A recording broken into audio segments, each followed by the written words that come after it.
Welcome po dito sa Team Lunas Galing. This is Coach Grace. Para po pala sa kaalaman ng lahat, ang pagtitake po ng Theobroma Superfood, lalo na po kapag ang ating karamdaman ay malala na po, katulad po ng kidney failure, cancer, kahit anong klase po ng cancer, required po tayo na 1 socket a day po siya. Pwede po siya hanggang sa 250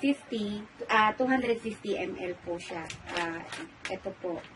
Kapag po naman mild or kumbaga mild lang po yung ating mga karamdaman, katulad po ng high blood, hypertension, o mga ubo, pwede rin po tayo sa 1 teaspoon.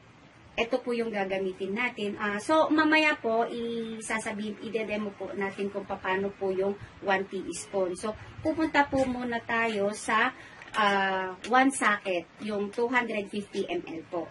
Iniinom kapag po ito ay, lalo na po kapag po ito ay malubha yung ating karamdaman. So, ang gagawin po natin ngayon is 250 ml.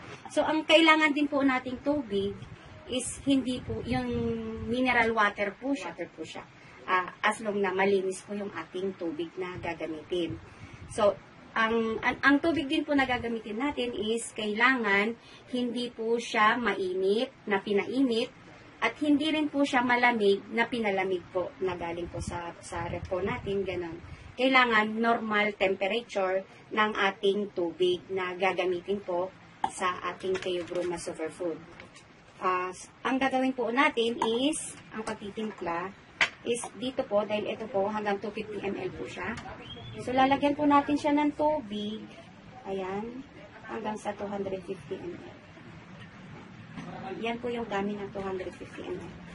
So, ilalagay na po natin yung sachet. Maliit po yung powder ng Theobroma Superfood is nailagay po lahat.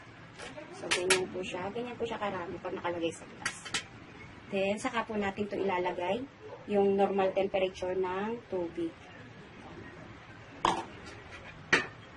Tapos, i-descend po natin hanggang sa matunaw po lahat yung powder niya. Okay naman po siya. Oh. Diba? Nakikita naman po. Yan. Dissolve hanggang sa nawala lahat po yung powder.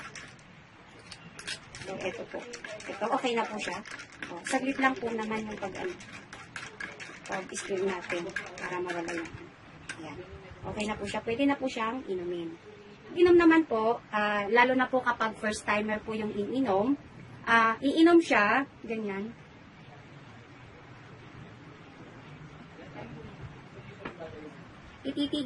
I-stay mo muna siya sa ilalim ng dila for at least 5 seconds to 10 seconds. Ganon.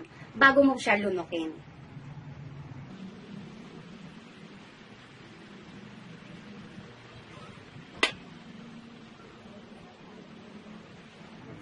Ganun po.